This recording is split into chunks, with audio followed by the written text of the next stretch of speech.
meeting to order. Everyone has an agenda, either hard copy or emailed to you. Do we have any items of business from the audience that are on? It's a camera on us, but there is no audience in attendance this evening for those watching from afar.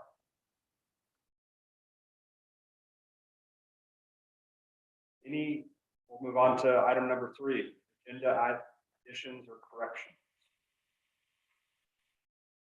We have no additions or corrections. Okay. This might be our fastest. Don't worry. You're gonna have your chance. Let's move on to item 4 and entertain a motion to accept the minutes from our last meeting. We got the 23rd of June. You tabled that the last. That is correct. So I'll move that we approve the June 23rd minutes. Second. Second, all in favor? Aye. Have a motion to accept the minutes for September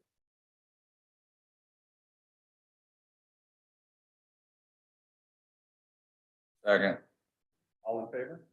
Aye. All right, Justin, we'll go ahead and turn this over to you now. Yeah, I'm sorry, you said the TV turned on or is there Oh, sorry, there's on buttons, I'm sorry. No, you're fine. It's on, with a little sticker, it tells you on the left-hand side, and it directs you. Oh, I see it. I got it. Yeah, sorry, I didn't know what we had from this. Help your neighbor.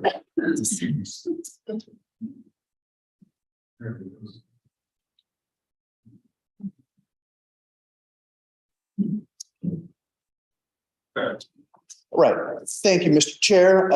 We have Nathan Plansky joining us tonight from MIG. In your packet materials provided is a scope of work. Nathan also has a presentation to walk through the phase 3 work scope. As structured, the Heights Streetscape Plan included a couple major milestones that were going to give us an opportunity to jump in, take a quick review back to the work that has been done, and also an opportunity to make adjustments in individual phases. So we've come to that point before we initiate phase 3, which is the development of the design and preferred alternative. We've prepared a work scope that we think addresses some of the things that we heard is going through phase 2. Not only in the design, but also in some of the process in the way that we were gathering feedback and making presentations. That should be embedded and included in your work scope here. And Nathan is going to walk you through it. And we're looking to see what input that you have into this. We are going to take this same project or same presentation to the Urban Renewal Agency Board. And we're looking for the advisory committee to send us along with information that you have. When the agency board is going to consider this, we'd like to take with you. What do you think they should also consider? Any changes, any adjustments, any validation of the work that we have here? We want to take that and present that next Monday to the agency board. So unless you have questions now, we'll just let Nathan go with the presentation. Okay, Nathan, great. we can't see it here too, so you're looking good. Okay, great. Well, it's good to see everyone again. I know it's been a few months since we last talked about this project, but it's exciting to kind of be talking about sort of next steps and kind of moving forward to kind of the final phase 3 that was scoped way back in 2020, before a lot of things changed. So tonight, what we want to do is just sort of walk through what had been planned as part of the project scope for phase 3 back in 2020, walk through based on our kind of feedback from the Urban Renewal Agency Board. A couple months ago, we met in 2 meetings to kind of review the phase 2 summary and then kind of come back to answer some questions. And through that discussion, there were some things that were identified that we want to explore, need to explore in more depth as a part of phase 3 that weren't originally planned.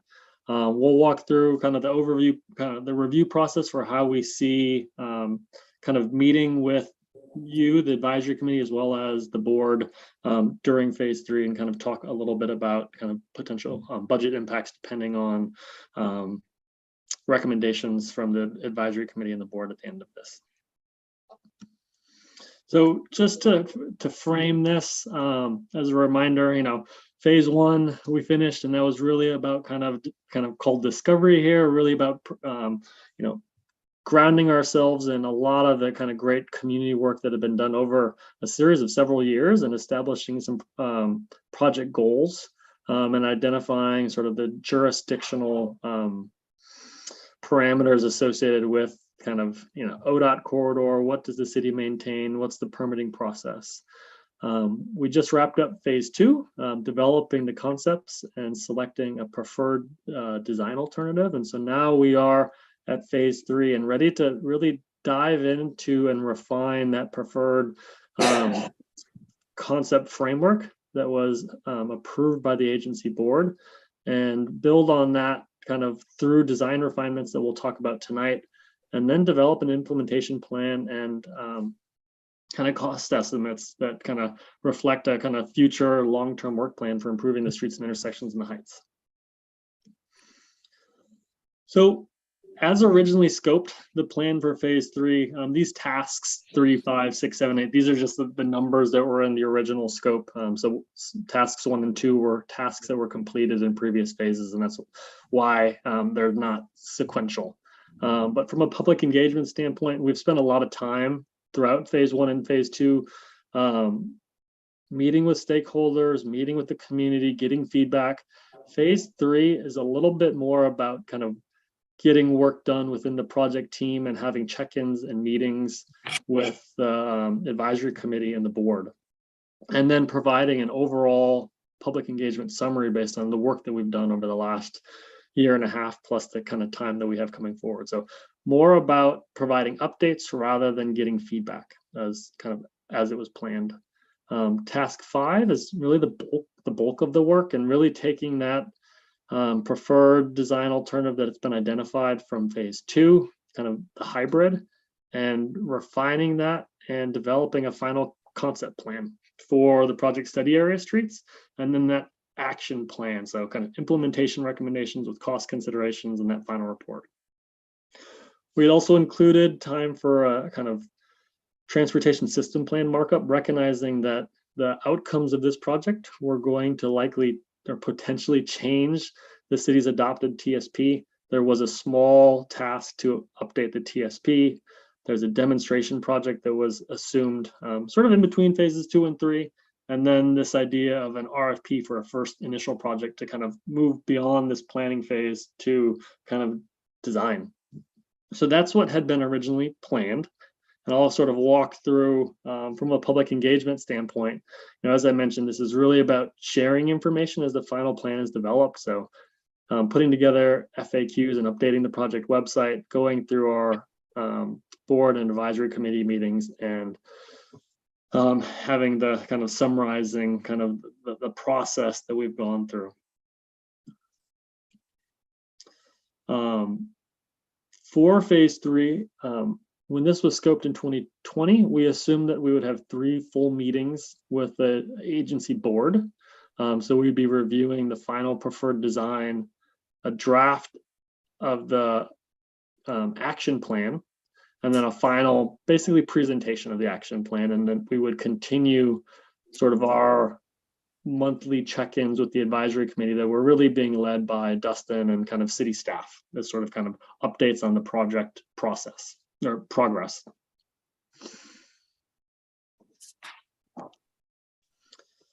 Task 5, developing that kind of final concept plan. So this is kind of, like I mentioned, the bulk of the work. The kind of key tasks that were planned as part of the final concept plan development were updating and kind of making minor refinements to the typical street cross sections that had been developed when we looked at the 3 different alternatives. And so kind of how do those need to be tweaked and refined to reflect the final design. Developing a concept plan layout. So we've been looking at kind of cross sections, intersections, but then otherwise in between and along the blocks, it's just been more about, the number of lanes. And so part of task 5 is really developing kind of that streetscape concept for the entire project area.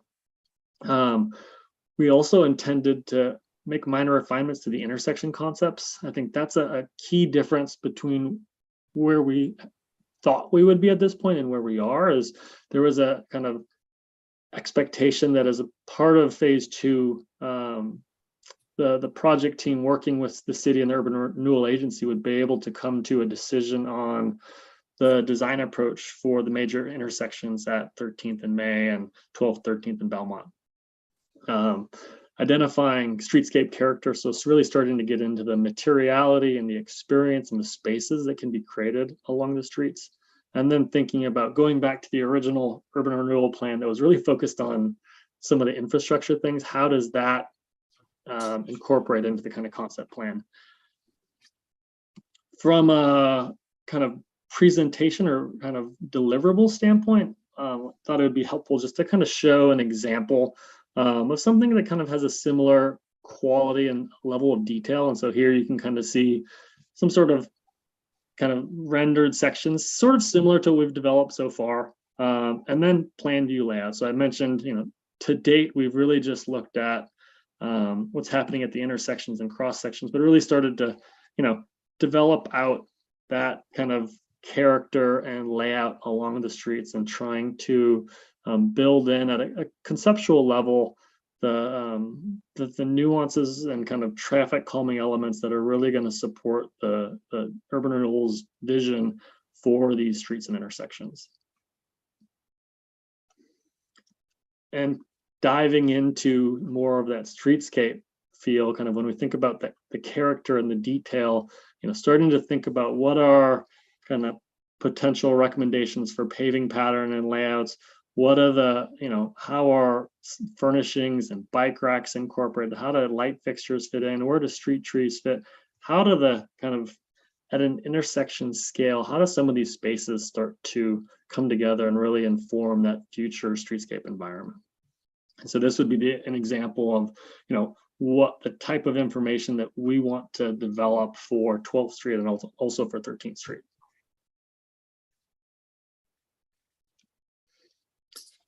The other half of this is the implementation plan. And so really thinking about how can the city phase improvements over time, recognizing kind of the cost and effort to, it's not going to be a one project that happens in, a span of 5 years. This is really a long-term master plan for building out the intersections and streets within the heights. Kind of sharpening our pencils on the planning level cost estimates that were developed at the kind of alternatives analysis. So there's a little more kind of detail and really more so in the sense of the size of projects that are being phased. Looking for potential funding strategies, where are the grant opportunities? Where are opportunities to kind of leverage city dollars and match them with other funding sources? And then creating visualizations of the final concept. So how can we really start to kind of get people excited about these next phases? So again, as sort of an example, this is a project that we worked on several years ago, I guess, but it was for a state highway corridor in Washington State. And we identified, 10 or so different projects, identified, project costs for them, sort of the rationale and kind of phasing and sequencing for them. So this is probably a little higher level detail, but this kind of gives an idea on sort of what an phasing or an implementation plan might look like. Where are the pieces that are being implemented over time? What are the potential costs for those? And when do you want to do those so that you have the right sequencing? You're not redoing things, you're trying to address immediate needs, whether that be safety focused at intersections or along corridors. And then from a visualization standpoint, what does a future streetscape look like based on kind of the design that's being developed? And these are things that can be really useful in pursuing grants. You've got an adopted plan, you've got kind of this vision established, and these are things that can be used to help the city and the urban renewal agencies start to go after grants and communicate to the public what these future street improvements can look like. So just two different examples from street level view and then kind of bird's eye view, and just examples on some of the styles and level of detail that we can work with. So the other items, the transportation system plan markup, so this isn't going through the process and actually adopting changes to the TSP, but it's identifying the changes that need to happen. So getting and having updated street cross sections that can be embedded into an amended TSP. The TSP currently says that the two main intersections in our study area could be a roundabout or a traffic signal, and so updating those. I think there are also some places where there's some kind of cost scenarios where kind of numbers can be updated for long-term capital improvement planning kind of financially. The demonstration project, I think this is something when we had scoped the project in 2020, we really saw as an opportunity to potentially test something out to kind of help the community understand what a concept might be on the street. I know there's been some success with doing demonstrations within the community in the past. I think one of the challenges with the hybrid design is that you really need those intersection changes in place potentially to make a demonstration work and be successful. And trying to do a demonstration project might end up sort of causing more problems or kind of heartache than it would kind of benefit the project. And then lastly is kind of helping the city develop a request for proposal for a first initial project, whether that's a specific project or kind of moving the whole planning level concept forward into the design. So that's what had been planned as part of phase 3. What I'd like to kind of walk through now are the elements that based on urban renewal feedback and sort of our design work to date, where we have identified recommendations to this kind of adjustments to the scope. And as Dustin mentioned, when this project was scoped, the urban renewal agency made the decision to break this up into phases. One, to kind of make sure that the adequate progress was being made and kind of we were hitting the targets that we needed to be hitting as a team, kind of the city, the consultant team, the community, making sure that we were headed in the right direction and checking that, things change as you go through this process. And so are there any kind of refinements or things that we should be updating? And I think this is based on where we're at, there are some opportunities to make some refinements to the scope so that we're providing kind of the right level of effort to set the city up for success with future design phases. And so the first one is from the urban renewal coordination. I mentioned that we've currently scoped 3 full meetings.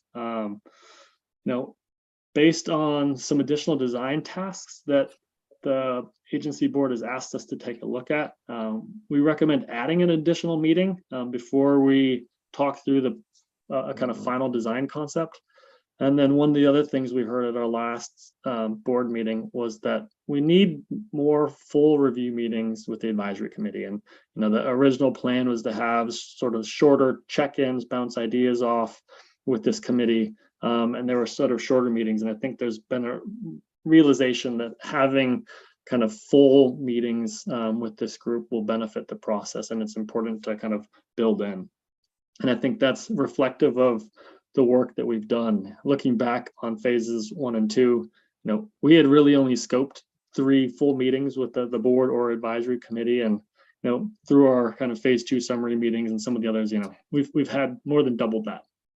And so I think that kind of this idea that we're adding some kind of meetings and kind of not doubling down, but kind of investing in the process is consistent with the work that we've done through phases 1 and 2. So going back to that original sort of process graphic, this is just kind of highlighting where those kind of initial meetings that we had during phases 1 and 2, and the kind of check-ins that we're talking about here in phase 3. And so kind of shows how we build that in. And then the one other thing that's added down here that we'll talk about is some of the additional design studies that have been identified for additional work. And so those additional design studies, one of the things with the hybrid concept that we've talked about is having a 3-lane cross section on 13th Street really changes the environment, and has the potential to sort of increase the sort of speed at which people might drive by having sort of that extra lane there and that perception that there's more space. And so one of the things that we want to do during phase 3 is really look closely at both the cross section and each of the intersections along 13th to integrate design interventions and mitigate for that. And then also the hybrid concept has 2 quite different streetscape environments between 12th and 13th Street. You've got this 3-lane cross section with parking just on one side, and then on 12th you've got basically a single lane going northbound with angle parking. And so there's going to be a different type of streetscape character and opportunities. And so going back to that sort of enlargement that kind of showed the kind of sidewalk layout and where furnishings go and where planting is, doing that for both streets and doing it differently for each street based on the space that's available and the context that exists that's being planned. The other additional kind of recommended scope item is kind of continuing to work through the design of the key intersections. The assumption was that these would have been confirmed in phase 2. And so what we are proposing as a part of these early tasks, design tasks with phase 3, is verifying the modeling assumptions. So DKS is the traffic engineer that's working with MIG. The city had consulted with a sort of separate roundabout expert to develop these roundabout graphics or kind of layouts that are shown here. And what we want to do is kind of go back in and verify that these are consistent with modeling assumptions. The roundabout at 13th and May that was developed and kind of shows footprint doesn't have bike facilities. So we need to go back in there and sort of redraw that to incorporate bike facilities and develop a more detailed cost estimate to really refine the kind of potential cost to help the urban renewal agency make a decision. And similarly at 12th, 13th and Belmont, there's more of a kind of refined double intersection or double roundabout for this location. There are different configurations that all probably had different pros and cons, things to weigh. But one of the things that we would like to do, in addition to kind of verifying modeling assumptions, is say, what does a traffic signal look like that has sort of a similar level of detail? And so, during phase 2, we had more of a kind of planning concept for what a signal might look like. But what we propose doing is elevating kind of and identifying a signal design that has a similar level of design as this, and then providing more detailed costs for both of those so that we can help the agency board make an informed decision on whether to go with a roundabout or an intersection. So really looking to kind of fill some potential gaps and kind of move the bar forward a little bit on the design effort of these intersections to come to a decision. The east-west streets, we talked about the need to balance parking with kind of access for people walking and biking, and really trying to figure out how we can kind of squeeze in more parking to offset parking loss, or parking loss that would be anticipated based on the typical street cross sections that have been developed. And so this allows us a little time to look at the different streets on east-west. Taylor is shown here as an example. On top is, here's the existing parking configuration. There's kind of parallel parking on both sides of the street. There is 5, 10, 12 parking stalls. Can you reconfigure that space with angle parking on one side to get a few more, get up to 3 more parking stalls? And so what does that look like on Taylor? What does that look like on A and B? What does that look like down at kind of A Wilson? And how does the right of way, so Taylor is actually a 60-foot right of way, the other streets are 50.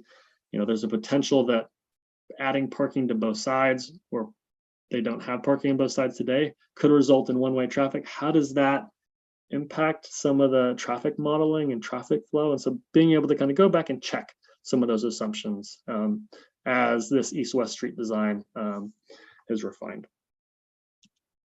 And then kind of the last one here is kind of really looking south of our project area. Our project generally kind of ended where 12th and 13th came back together to the south of Belmont, but there's a gap from a bicycle connections need, looking at the kind of recommendations from the Safe Routes to School plan. How can we plan for and kind of potentially provide a safe bicycle connection along 12th, south of our project study area, all the way to Pacific Avenue? So spending a little bit of time just kind of looking at a cross section and kind of verifying that there is a near and I guess long-term solution for continuing a two-way cycle track to the south. From an implementation standpoint, one of the things that came up after we had sort of started, and it was actually at our first kickoff meeting, was the kind of consideration for a potential jurisdictional transfer. And I think it will be good for the project team to coordinate a little bit with ODOT based on where they are with their sort of planning with the state highway system, what their needs are for OR 281, and how does that impact sort of implementation plan and kind of funding for future implementation. And then also, how does, selecting a hybrid, how does the phasing work? And I think it feels like it's going to be a little more complicated, and we really want to think about recognizing that there's going to be a fairly significant investment to transform those two major intersections, really thinking through what can happen before those intersections. So there are safety improvements that improve the quality of life and safety and travel for people moving through the heights, whether it be walking, biking, or driving. But also, how can they get to that two-way travel without potentially major intersections? And then, as I kind of mentioned earlier, we don't recommend or feel that developing a demonstration project will be beneficial as a part of phase 3. So that's sort of the recommended changes to the scope that had been approved. When we look at the design review process and sort of the additional meetings with the advisory committee and the board, we really see these happening kind of similar to the meeting we're having tonight with you and that we're going to be doing with the board next week, is sort of having the same presentation material to both groups, kind of back to back. So they're identical materials. We're not necessarily creating new content for the board, but we will be planning to take feedback from the advisory committee to the board for that presentation, just like we would like to do tonight. And so what we propose is, at a first design review cycle with you, we would be presenting the findings from those additional design elements that I just talked through, kind of the intersection studies, the east-west parking, the streetscape character, the traffic calming along 13th, and sort of say, okay, here are the things that we've been asked or I've identified as needing additional study. Let's get confirmation on those. And then let's move forward with the design of the final concept. The second design review, we would then come to present the final concept plan, looking for minor, ideally sort of minor tweaks and revisions that might need to happen, and start talking about considerations for implementation. So what are the things that are really important to happen sooner? What are the kind of concerns, and start to kind of frame our work on developing the implementation plan.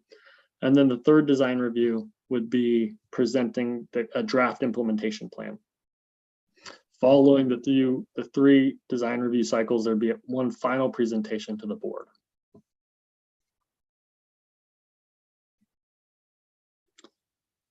So from a budget standpoint, the fee in our current contract assumed based on the scope from 2020. Based on everything that I've talked about tonight, we're thinking that it's kind of extra design effort is kind of 70 to 75K for that kind of design and additional process. We currently have $27,000 remaining in our contract. There was an approved budget to do an additional underground survey that we do not anticipate needing to develop the final concept for phase 3. That's something that as individual projects move forward, the underground survey can happen there. So there's essentially, $40,000-ish remaining in the contract. And so that would be applied towards that additional design and kind of process budget that's being requested. And so the potential budget impact to this scope is an additional, $32K or so. And what we're looking for tonight is feedback from the advisory committee on, do all of these things align with the conversations that we've had to date? They align with the process that we think is necessary to go through phase 3. And is there kind of support to go to the board with this, or should there, when we meet with the board next week, do we need to let them know that some of these things maybe need to change? So from a next step standpoint, meeting with the renewal agency board to approve desired scope modifications, we would then sort of work with Dustin to update our scope and fee, work through phase 3, and kind of looking beyond phase 3, the kind of next steps for this project in general are updating the TSP. So that becomes an adopted document that's been approved by ODOT and adopted by the city, and then really looking to start design phase. And Dustin can probably talk a little bit about some of the conversations he's had with ODOT, but there's a possibility that through a jurisdictional transfer process, if the city and ODOT wanted to move forward in that process, there might be a need or a request to develop a kind of low-level design, engineering design for the full corridor, so that ODOT can understand the kind of cost and kind of mitigation needs to transfer. A different approach is just kind of moving forward with an initial implementation project and starting design for a single project based on the outcomes of the recommendations in the implementation plan. So that's the kind of presentation that we had prepared. Hopefully that all, was consistent with the memo that had been circulated prior to this meeting. And so with that, Dustin, if there's anything you want to add, or we can open it up for questions and discussion. I think we'd like to kick it over to you. Some project team talking. So really the opportunity is for you all to jump in. I can fill in some gaps as you need, as you see fit, but really we're here to get your feedback and input to take to the agency board as we move into this. I think again, the key features that Nathan talked about was, where have we been? What are the pivot points that are necessary based on the feedback from phase 2, how they're incorporated in the scope going forward, and how you should expect the process to move as amended, and does that kind of fit with, does our feedback and how we've changed it kind of follow your own, the advisory committee's changes that it saw, or the expectations that you had? I have a couple of questions, and thank you. I do appreciate seeing it written, the design of East and West Streets to be welcomed into this. The last pages of our package show the roundabouts, both on May Street as well as Belmont and Union. I thought the hybrid design that went through alleviated the roundabouts on Belmont and Union entirely. I thought that was a stoplight. At the point from the agency board, they still wanted to investigate both. So I think the intersection design wasn't necessarily one of the alternatives, and it must have a signalized intersection, or it must have a roundabout. By the time we left there, they still wanted to investigate the impacts of both, whether it's so they haven't ruled either of them.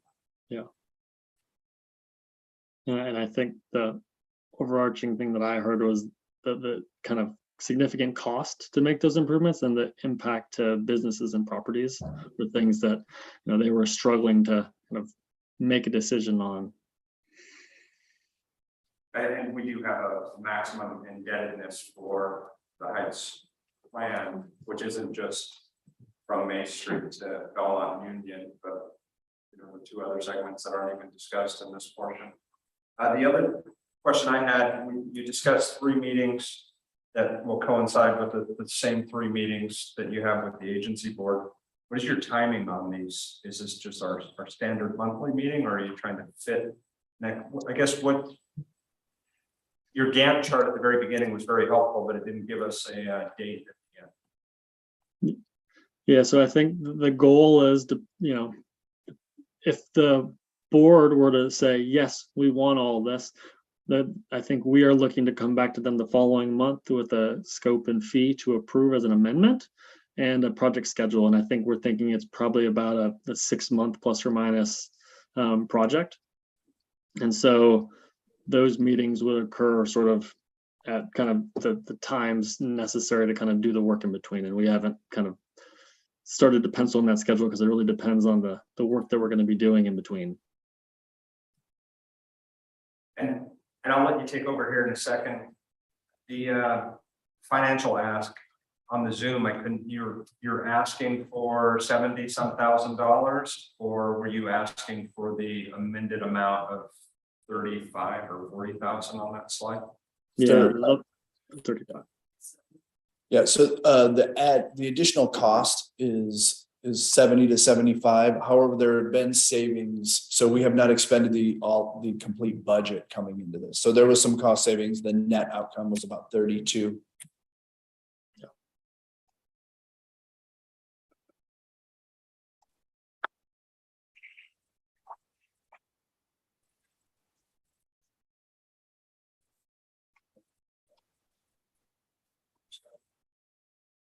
I don't have a question, but I just honestly, I think that this looks good to me. I think that the scope does need to be refined and everything that you presented looks really the things that we need. And I support taking to the board. And I don't personally at this moment see the thing that needs to be added or taken out. I'm good with it. And I appreciate the graphics that you shared from other projects that kind of show us the next steps of what we can expect our little corridor to look like 12th and 13th and the through streets as well. Yeah, I too would like to go ahead and move forward. I appreciate all the work that you put into this, Nathan, and I like all the additional information, just sort of describing and giving us a visual as to all the materials that would be provided in this 3rd phase. I think that's really helpful. Yeah, thank you. Yeah, I think it looks good. I just had a couple, we mentioned on the 13th and Main Street intersection needing to include bike facilities, but I don't see them on the 12th, 13th Belmont roundabout either. Probably some minor thing to add in there, unless I'm over, missing it there.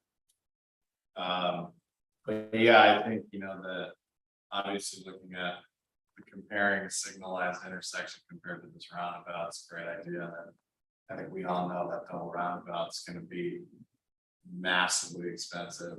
So having 2 side by side will be nice to compare. Besides that, yeah, I think it looks great. Thank you for everything, all the time you put into it.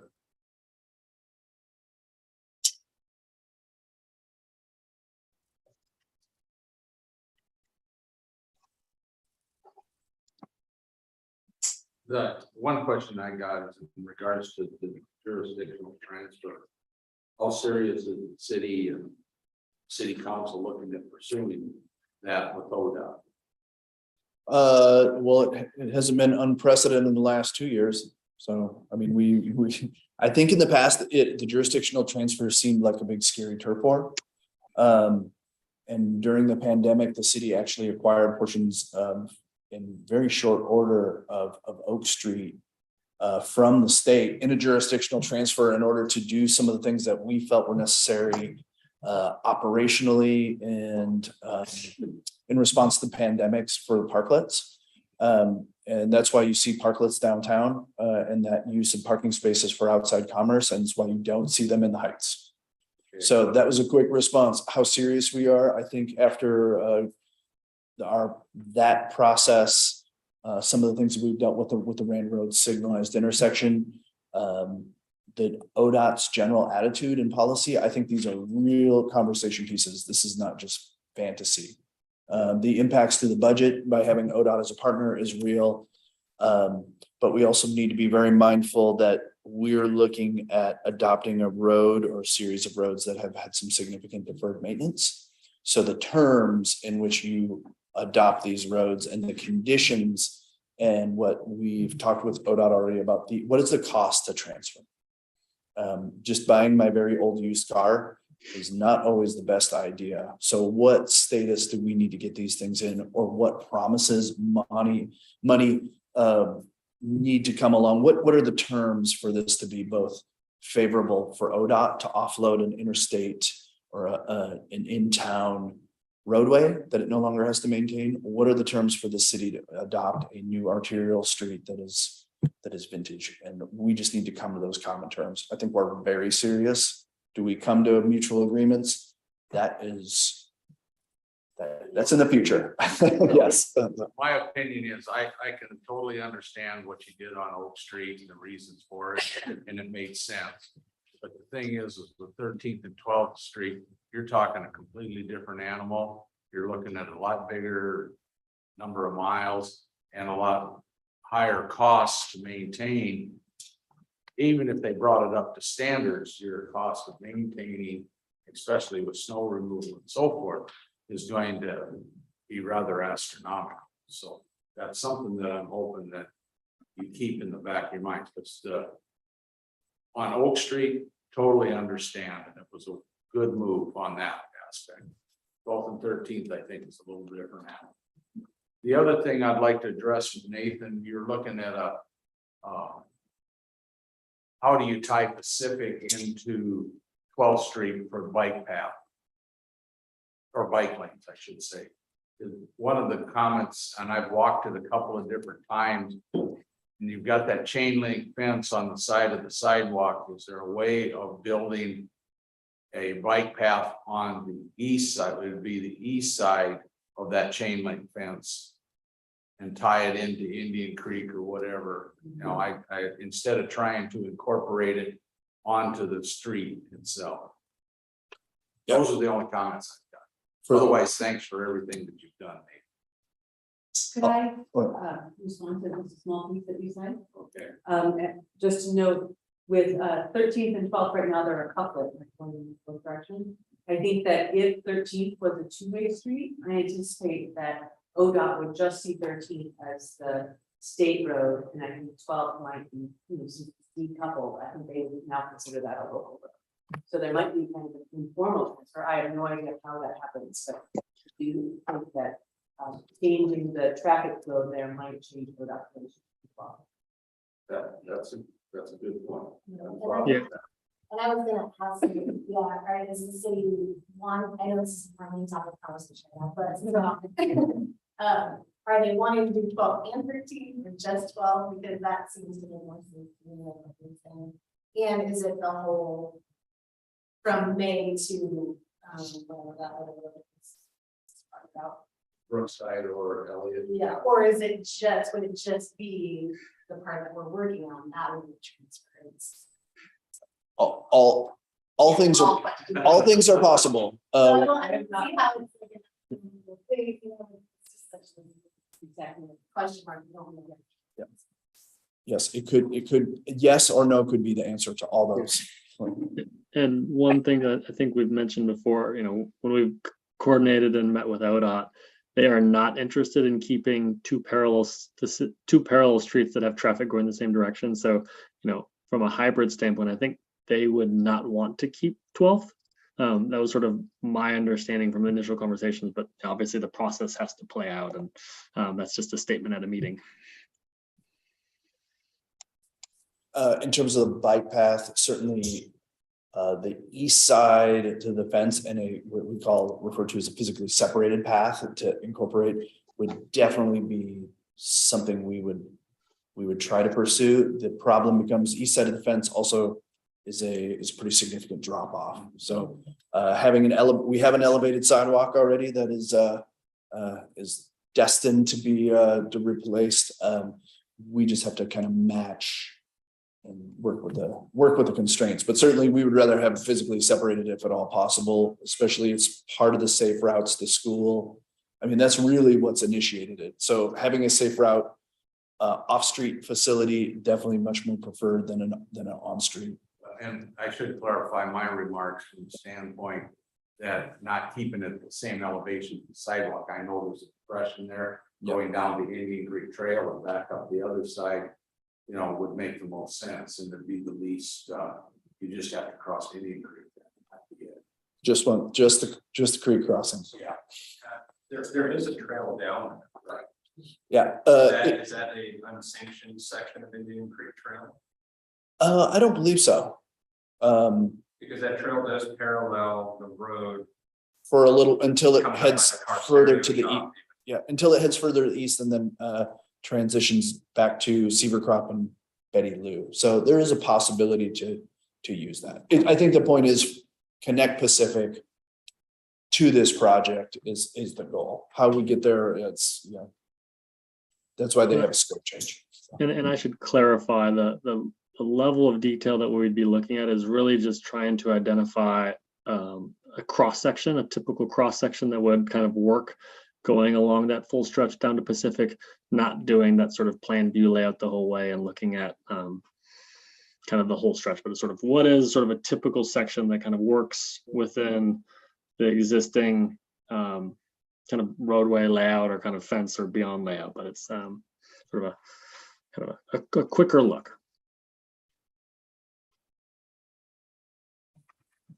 That's one other thing, just from my own knowledge.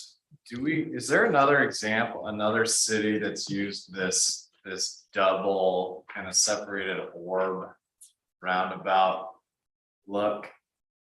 The double teardrop. Yeah, this double. Yeah. Is that Belmont at Yeah. Belmont? Yeah, that came from a group, Structure Point. They are one of the foremost roundabout experts. They come out of Indiana. If you look at Carmel, Indiana, the city has 46 different roundabouts that have been retrofitted in its environs, and they work all across not only the United States but in the world, looking at different configurations. So I've seen the double teardrop in use. I can probably pull some pictures from it, but it's definitely not the first approach you go to. It is definitely more of it's a big footprint, and it's really we're trying to capture a two-way street, a one-way street, an east to west street with an internal connection and a 5-lane cross section to the south. So there's a lot of things converging into this intersection, and that's how you end up with the double teardrop. But I have seen it used. Okay. So Cool, thanks. For that design on Belmont and Union, is it something to add a third design just to look at a roundabout on the Belmont to where we're only affecting the one?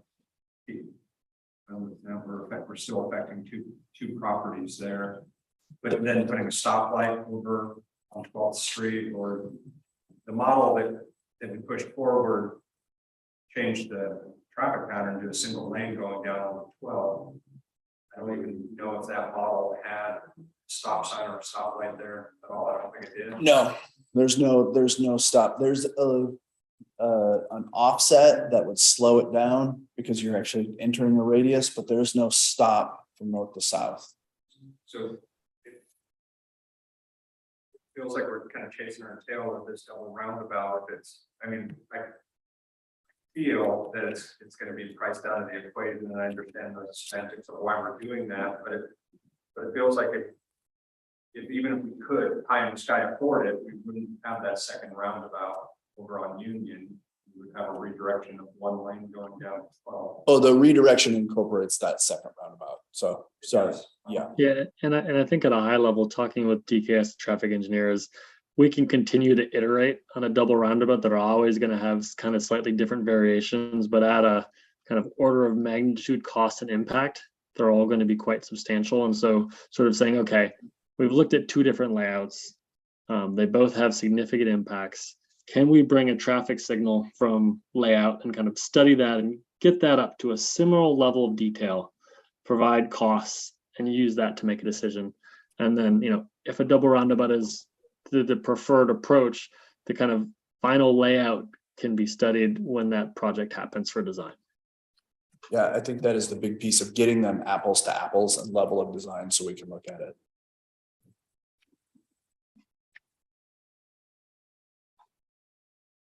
So the next steps, there was no formal ask or no recommendations that you wanted from the advisory council tonight to take to the advisory board? No, I wanted all your input. Okay, so the next thing is you'll share these same materials at the advisory board, and then our next meeting will be the same meeting that you planned to share at the advisory board, but some of the feedback from we'll receive back that. Well, it will depend on what they ask us to do. So we'll go to the agency board and they will either approve the scope or approve the scope as modified. We will then go to work based on the scope that they approve. We're going to present this. We are taking the assumption that this is a supportable and justified scope change, and because it was modeled based on your impact and their input, your input, and then we'll go to work. So when we come back, it'll be working towards fulfilling the documents or fulfilling the deliverables based on what we have here. So yeah, our next meeting would be looking at those kind of design refinements, intersections, east-west streets, traffic calming along 13th, that we get clear kind of decisions made from the agency so that we can kind of move forward with the entire concept plan. Dustin, may I just chime in with the process, just to clarify? I think you said this, but to say, tonight we're looking for your feedback, all your comments. I've heard some explicit support, and then I've heard some questions. I don't know if there are other concerns.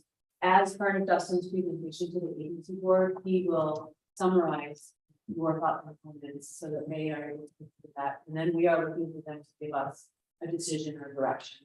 So the next time we come to you, we report back, this is what we're looking for, and this is the direction we take staff. So today is the best day to give us comments that we can really take. I would also invite you to come to the next meeting if you'd like to present comments, as an individual board member, as an individual committee member, not speaking for the whole committee, but if you had additional thoughts over the weekend or wanted to comment as an individual, of course, welcome to do that as well. yeah, so the mods will probably end up with into the presentation, the agency's packet. It's out, but Nathan and I have been taking notes, so we'll incorporate into that. Everyone has been taking notes, so we'll incorporate those into our presentation to the agency board. I feel good about this. I feel good about tonight's meeting. I feel good about some of the clarification on the scope of the project. Some of my big concerns were addressing the side streets, east-west traffic. You addressed that in these materials here tonight. Are there other concerns that any of us have in regards? No, I think Abigail, you can. Advisory board, let them know that you are supporting. Yep, well, this is we'll run through here. If we haven't had your shortest meeting to date, I think that's all we need. We just don't waste your time showing up in person. So there is football.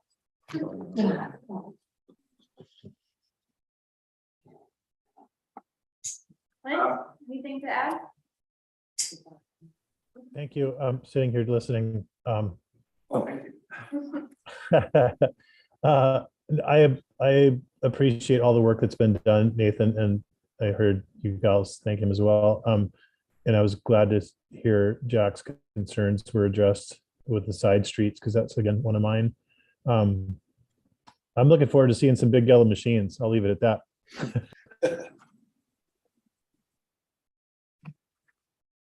Thank you all very much. Any items from the members?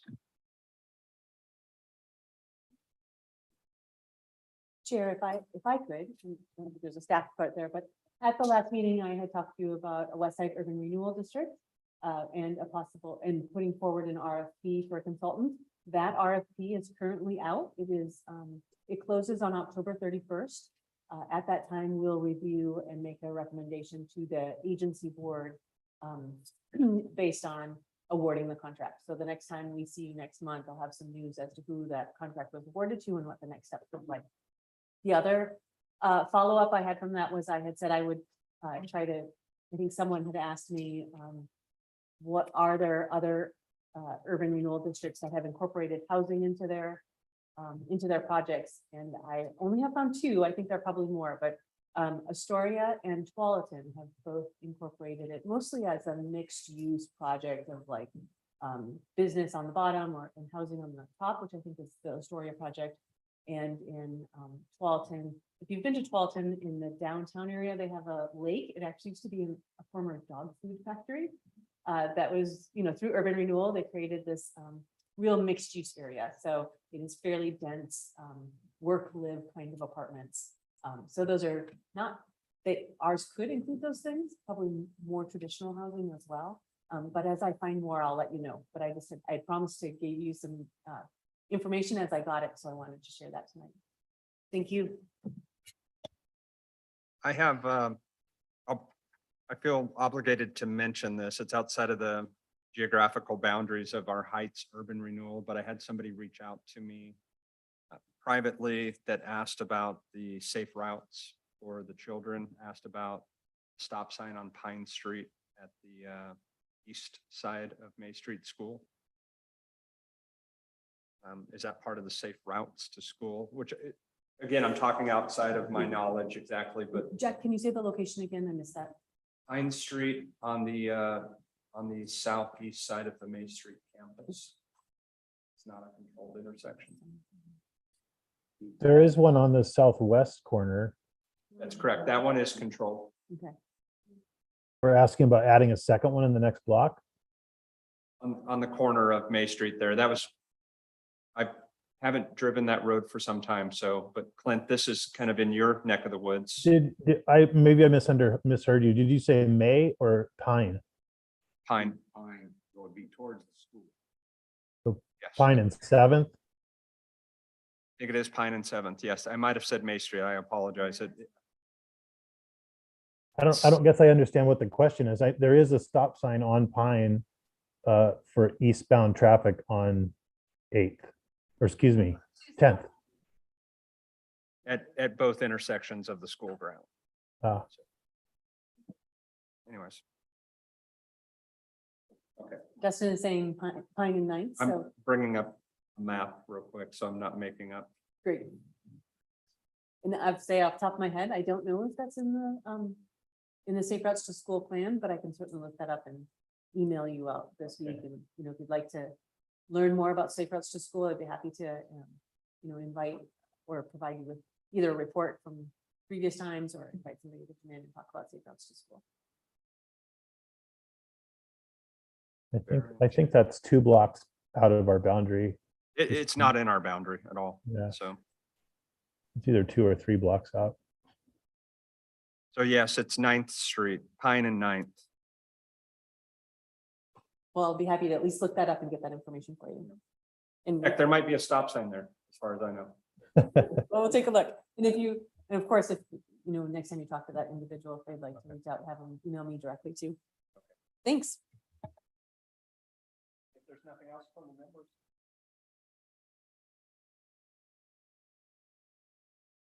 Jack.